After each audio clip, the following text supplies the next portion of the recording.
Muito bom dia, bem-vindos a todos e todas. Hoje a gente vai falar sobre vasos de tesouro. Os vasos de tesouro são skillful means, são meios hábeis que vêm do budismo Vajrayana, e nós produzimos aqui na nossa fundação esses belos vasos de tesouro.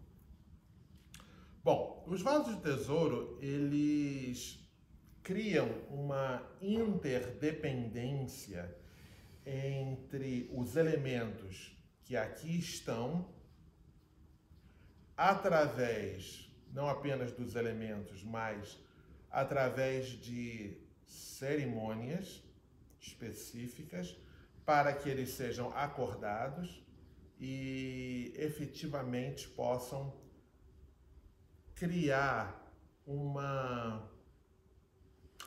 circunstâncias de abundância para quem quer que os tenha em casa. Bom, vamos lá. Quais são os elementos que vão dentro de um vaso de tesouro? Nós temos chakras, ou seja, círculos de mantras dedicados a Shambhala, a Vasudhara. Nós temos um chakra chamado o chakra ou círculo de mantras do elefante auspicioso. Nós temos mantras relacionados a deidades de prosperidade, como é o caso de Orgyankandro Norla. E nós temos imagens de deidades de prosperidade especificamente posicionadas dentro dos vasos de prosperidade. E nós temos também minerais que criam uma interdependência. Nós temos, por exemplo, cristal, que cria uma interdependência com longevidade. Por quê? Porque é o elemento dentro do nosso planeta de interdependência com os deuses. E existem deuses que já estavam aqui antes do nosso universo existir. Quando o nosso universo for sugado de volta ao pré-Big Bang, eles vão continuar existindo. Então, longevidade, vida longa, é a interdependência dos deuses. Nós temos, por exemplo, turquesa. Turquesa é interdependência com o reino humano. Por quê? Porque os humanos são inteligentes. Vocês estão assistindo isso através do seu computador, do seu tablet, do seu fone, né? do seu telefone inteligente. E tudo isso foi criado pela inteligência humana. Então, a característica do ser humano é inteligência. A capacidade do ser humano é inteligência. E também a turquesa é a pedra que segura a força vital do ser humano. Todos nós temos uma força vital aqui que fica no meio do nosso coração. Do momento que a força vital acaba, você morre e está acabado. Você não tem como sustentar vida num corpo humano se não existe força vital para manter o coração batendo, que é uma energia de expansão, fogo, e o pulmão contraindo, que é uma energia metal, é uma energia de contração. E essa contração e expansão fazem a nossa vida. Você tem o búzio. O búzio é uma concha e a concha está ligada aos nagas, que são os detentores de preciosidades, de riquezas, porque os nagas são responsáveis pelo ciclo de produção. através das chuvas de alimento, seja através de grãos, seja através dos animais que comem esse grão, e são eles que movimentam a nossa economia, no final das contas, através da manutenção de ciclos naturais. Mas o búzio também é um elemento relacionado com as daquines, que são a raiz de atividade do Dharma. E o búzio, na nossa cultura, também é um elemento de divinação. Então, sim, eu esqueci de falar também, a pirita, especialmente a pirita negra. Elas são elementos que vão ancorar os protetores do Dharma, a energia dos protetores do Dharma. Para vocês que gostam de Troma, provavelmente na Sadhana, no Shinje ou no Tsen, agora eu não lembro exatamente, está escrito lá Pabon Lompo. Pabon Lompo é a pirita negra. A pirita em geral, mas especialmente a pirita negra. Claro que você pode ter uma tanca do seu protetor predileto, você pode ter uma estátua do seu protetor predileto, mas um vaso de tesouro já mantém a energia dos protetores ancorada. Mas não é só isso, não são apenas esses minerais.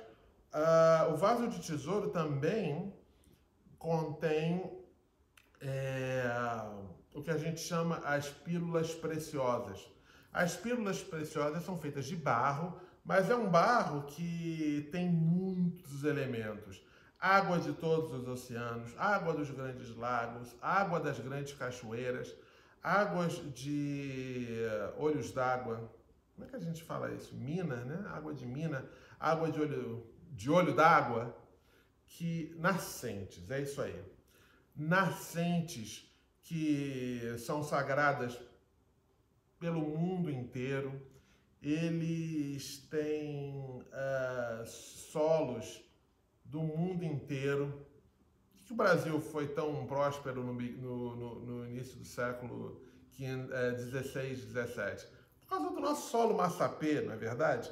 Então, o solo de diferentes lugares do mundo que são muito prósperos e ainda livres de agentes não orgânicos, vamos dizer assim. Que mais? Solos de lugares com muita prosperidade, também poeira e de lugares como Las Vegas, lugares onde tem muito dinheiro rodando. Talvez a gente possa colocar aqui o dinheiro o solo ou a poeira de algum lugar como Wall Street, quem sabe, né? Ou em São Paulo, como é que chama? Bom, agora esqueci. Mas solo de centros financeiros, joias, diamantes, rubis, tudo isso feito num pó. E esse pó e essa água são misturados e eles fazem essas pílulas de tesouro, ou pílulas preciosas. E tudo isso é colocado aqui com grãos, porque no final das contas a gente não vai comer dinheiro, né? A gente vai comer comida. Você precisa ter grãos aqui dentro também. Mas isso tudo é colocado de uma forma que tudo tem que ser colocado no seu lugar correto, da forma correta, para criar a interdependência correta. Então, na verdade, isso é uma arte. A arte de fazer vasos de prosperidade, vasos de tesouro. E também é importante a gente conhecer a astrologia, porque existem 5 fatores que flutuam através da nossa vida, que são a força vital, a saúde corporal, o cavalo do vento, ou Lunta, que é a nossa capacidade de movimentação e realização, o Antan, que é a nossa capacidade de prosperar, de melhorar, de produzir e de alimentar nós mesmos e as nossas famílias, e o lar, que é a nossa energia protetiva. Como vocês podem ver, muitos dos elementos que mantêm esses fatores flutuantes estáveis estão aqui dentro desse vaso. Ok, gente, tendo falado de como esse vaso é preparado, esse vaso é consagrado através de uma cerimônia chamada Yanguk, ou o gancho que puxa a energia da abundância, chamada de Yang, energia Yang. Mas também existe uma outra energia que é muito parecida com ela, que é a energia do Cha.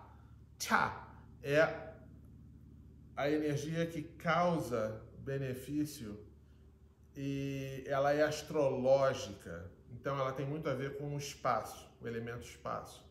E tudo isso nós fazemos, tudo isso é feito de acordo com a sadhana que nós temos na nossa tradição de Indian Terça, chamada Orgyen Kandro Norla.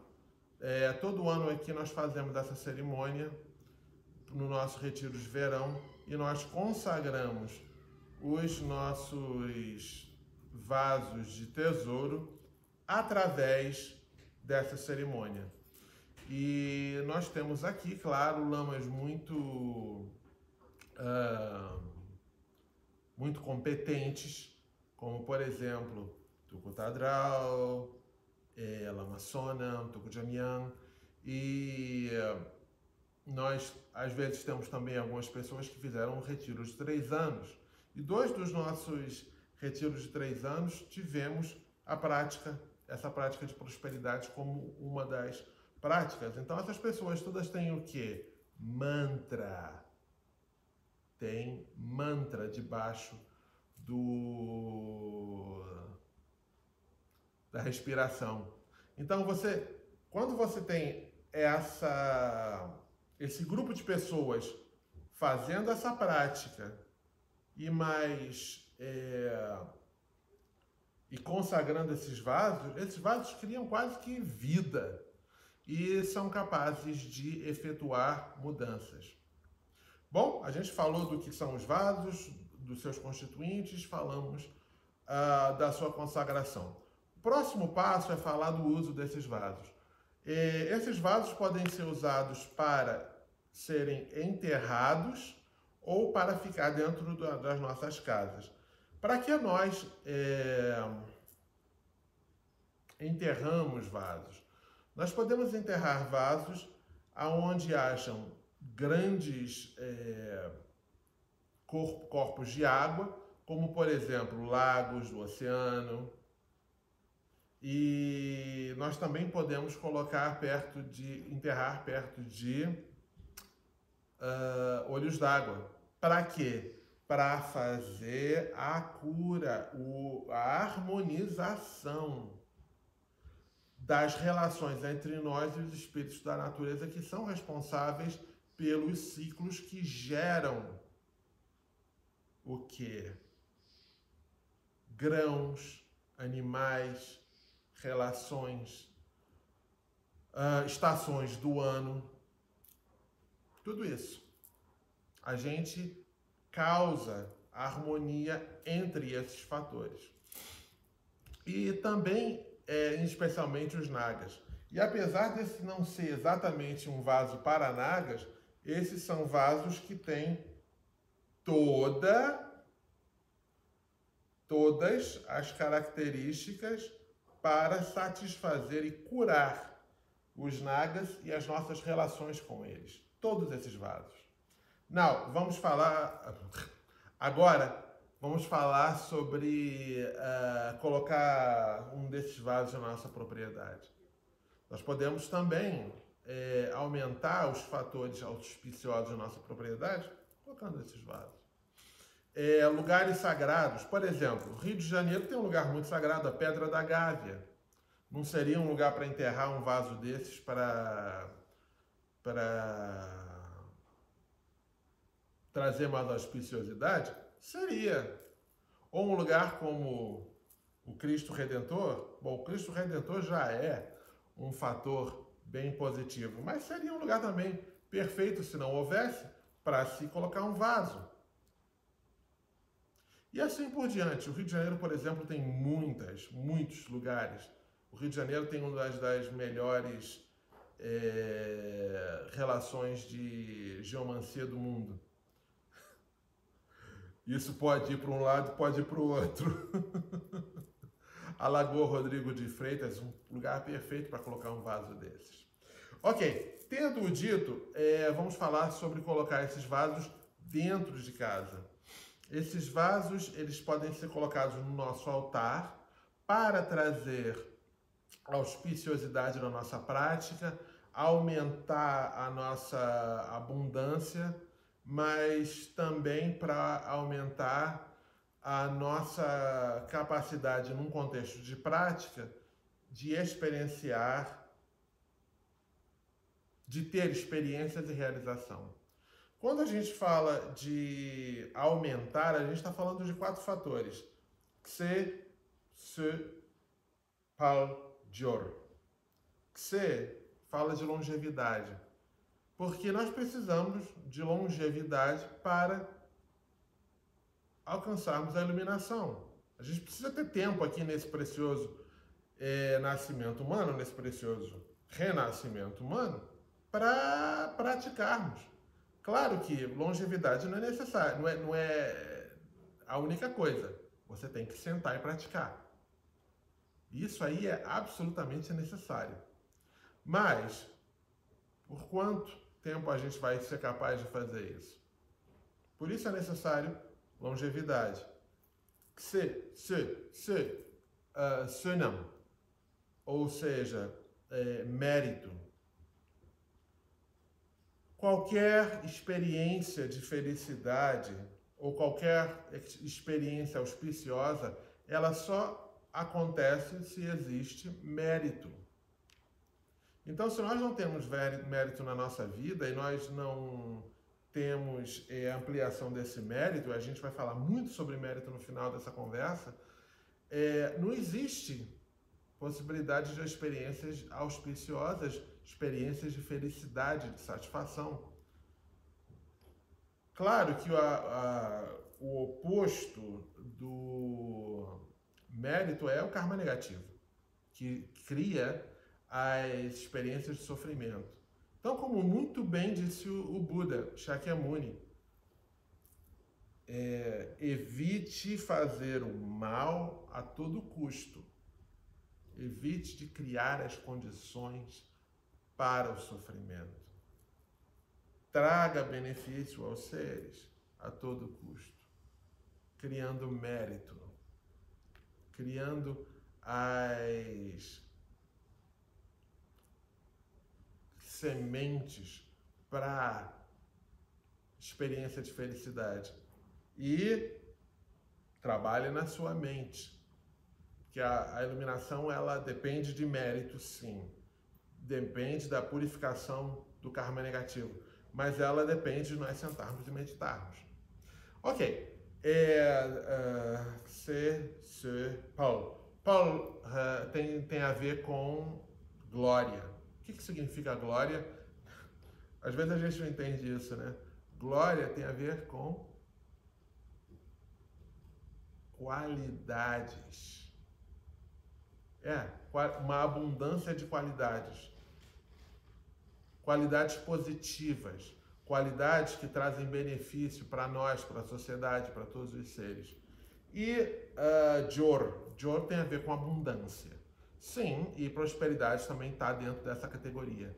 Mas quando a gente fala de abundância, abundância de qualidades positivas, como compaixão, amor, como equanimidade, como regozijo, e todas as 6 paramitas, como por exemplo, paciência, generosidade, paciência, disciplina moral,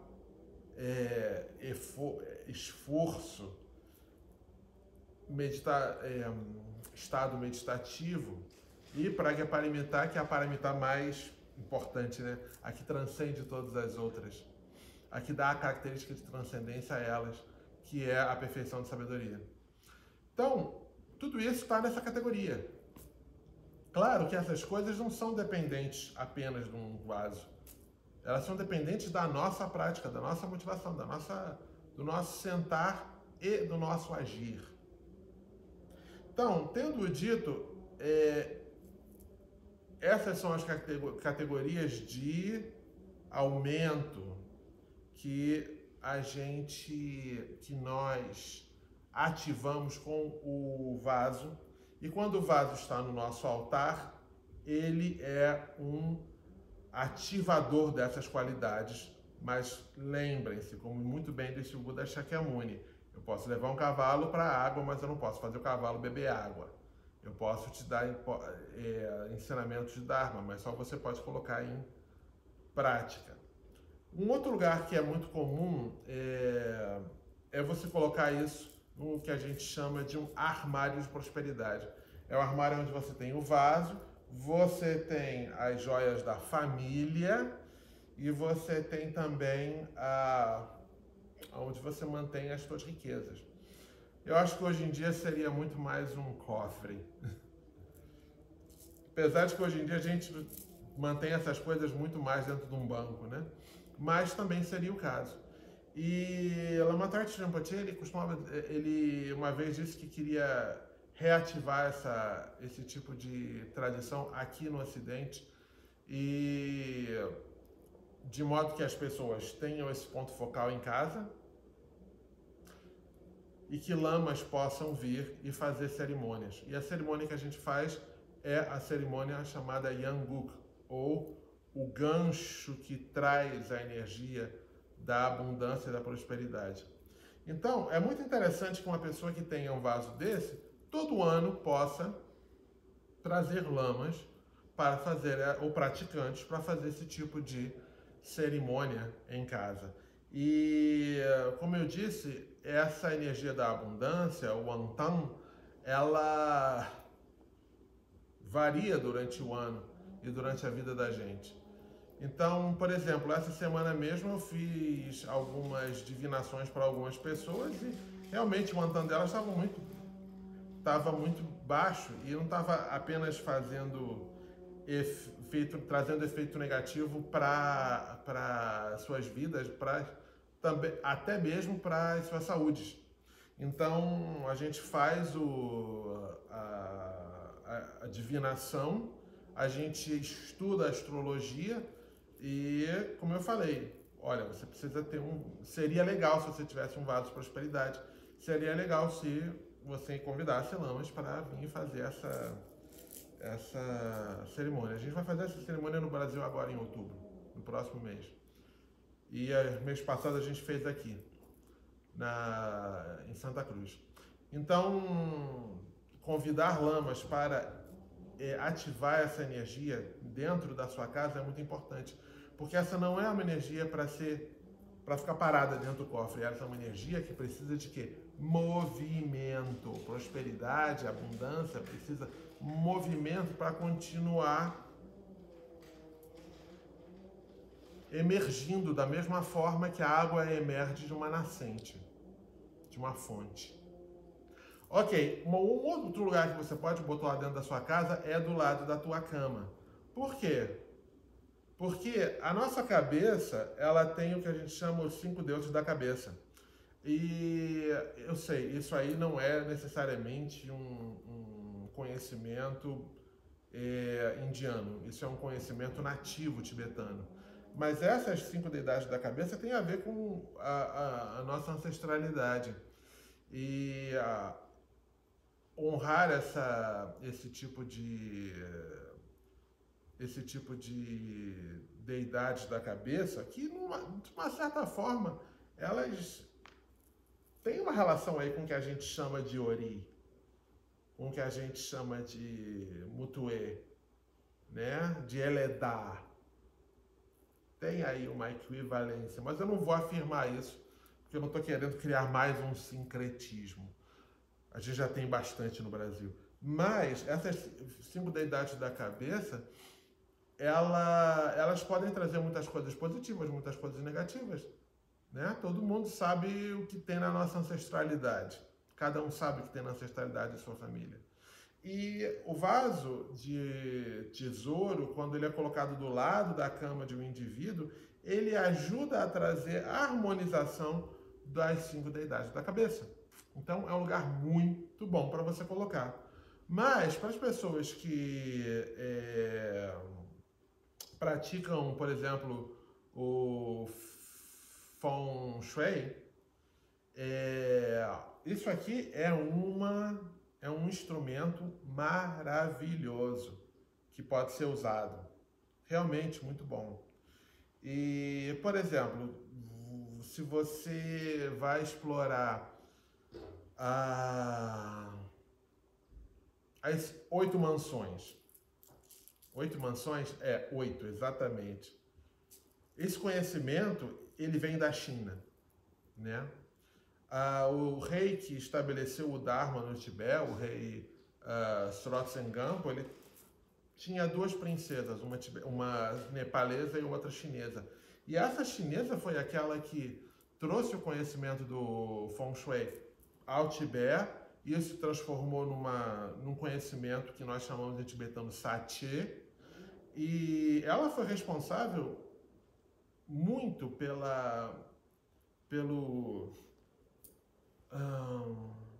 estabelecimento do Dharma, fazendo uma leitura da geografia do Tibete Central, fazendo um diagnóstico das forças negativas que eram contra o Dharma e contra a iluminação, e ajudando o rei Srotsen Gampo a colocar templos para controlar essas energias, como se fossem adagas. Não, adaga não seria o termo correto. Purbas, como se fossem estacas, estabilizando essa energia. Quando o meu professor, Lama Tharchi Rinpoche, o nosso professor aqui, ele comprou essa propriedade, uma das primeiras coisas que ele fez foi andar e dizer, olha, nesse lugar aqui nós vamos colocar as estupas. E ele falou, porque o Satye é perfeito para controlar essas energias negativas da Terra e transmutá-las em sabedoria. Então, as estupas, elas são um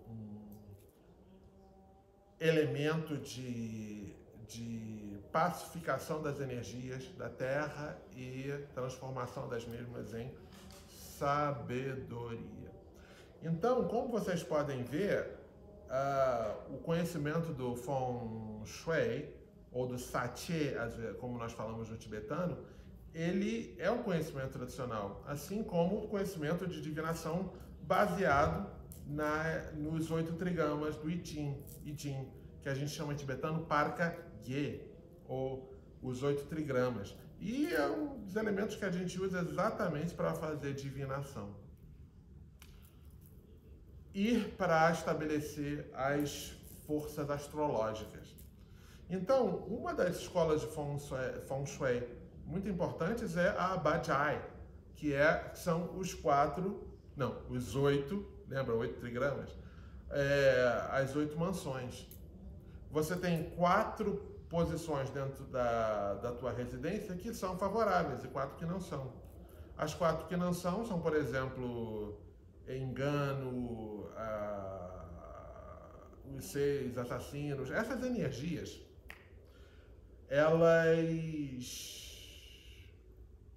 um consultor de Feng Shui pode dizer para você, olha, o banheiro tem que ir lá para poder dar descarga nessas energias da tua vida.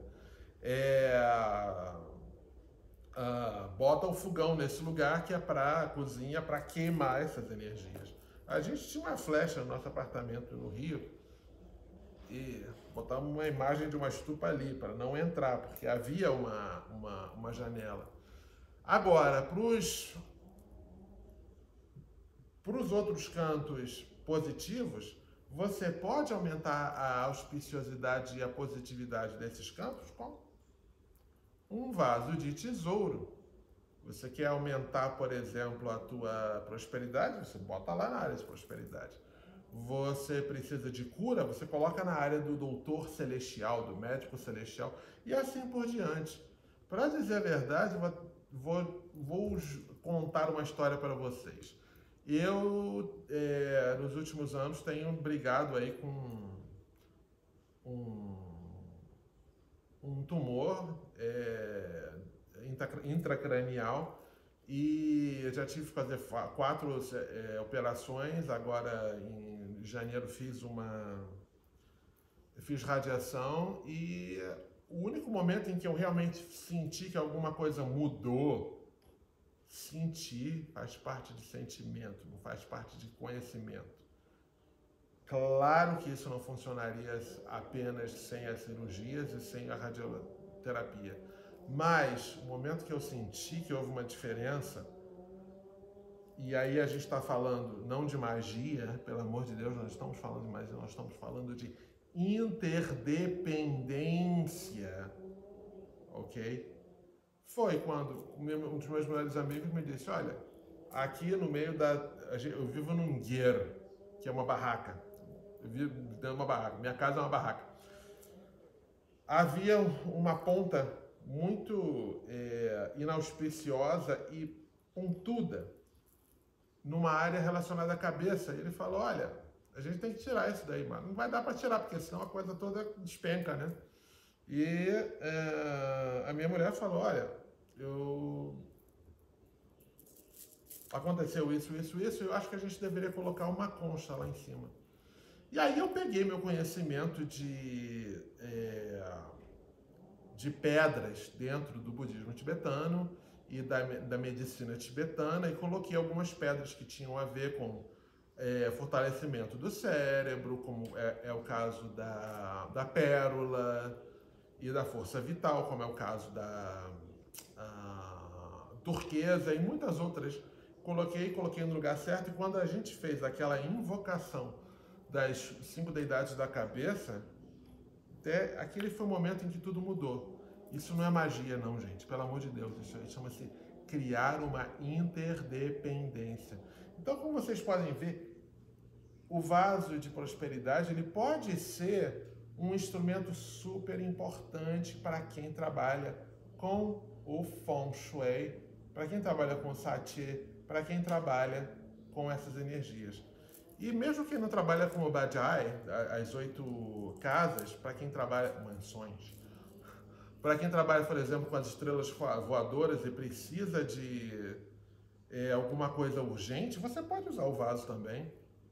Que as estrelas voadoras trabalham numa pegada assim um pouco mais astrológica e com mudanças que afetam a gente na hora. Então, você também pode usar o vaso para efetuar mudanças dentro do método das estrelas voadoras, né? Pelo menos até o momento que eu saí do Brasil, a Sociedade Taoísta tinha cursos muito bons aí no Rio de Janeiro. Bom, finalmente o que eu gostaria de dizer é o seguinte. Eu acho que se o meu lama estivesse aqui hoje, o Lama Tashi Rinpoche, ele diria o seguinte: olha, tudo isso é incrível, esses meios hábeis, eles são maravilhosos, incríveis, poderosíssimos, se você os utiliza. Mas nada vai realmente mudar na tua vida se você não cria as causas e condições para isso. E talvez as causas e condições mais favoráveis sejam ter uma mente direcionada para o mérito, para o cultivo do mérito e da sabedoria inseparáveis. E o cultivo do mérito tem tanta coisa que vocês podem fazer. Olha, vocês podem fazer doações para um centro de Dharma, para que os ensinamentos do Dharma possam continuar a ser transmitidos, como aqui Pema Oceolin. Vocês têm Chadugompa, vocês têm a KTT aí no Brasil, vocês têm o Guepeulim em Portugal, vocês têm muitos centros de Dharma que estão aí exatamente para ajudar cada pessoa a encontrar a iluminação nessa vida. Mas você pode também ser generoso com um abrigo para moradores de rua, um projeto que sustente pessoas que estão querendo sair da droga. Vocês podem voluntariar para o CVV, Centro de Valorização da Vida. Vocês podem dar um ombro amigo, uma orelha amiga. Nós podemos alimentar um pássaro, um gato, um cachorro de rua. Olha as guerras que estão acontecendo, um fundo para manutenção de refugiados. Tem tanta coisa que a gente pode fazer. Não adianta a gente simplesmente dizer, um dia eu vou ser rico. Quando eu for rico, eu vou ser generoso. Não adianta, não vai funcionar. Sabe por quê? Porque a gente nunca vai alcançar abundância se a gente não investe em trabalho duro e na criação das circunstâncias kármicas através da generosidade. Lama Tatu Rinpoche disse, você pode dar da sua mão direita para a sua mão esquerda. É muito básico, mas é um ato de generosidade que todo mundo pode. E aqueles que não tiverem condições de oferecerem, sempre terá alguma coisa para oferecer, mesmo que seja tempo. Thiago Rinpoche, quando ele dava a iniciação de Orgyen Dzambala, a Samaya, não era fazer a prática, a Samaya era faça um ato de generosidade por mês. E, gente, nós somos praticantes de Dharma. Nós entendemos as 6 paramitas, especialmente a Pragya Paramita, a perfeição da sabedoria. E entendemos que através da meditação nós podemos encontrar uma sabedoria não dual. E quando a gente integra essa sabedoria não dual dentro de um contexto de generosidade, a gente tem a união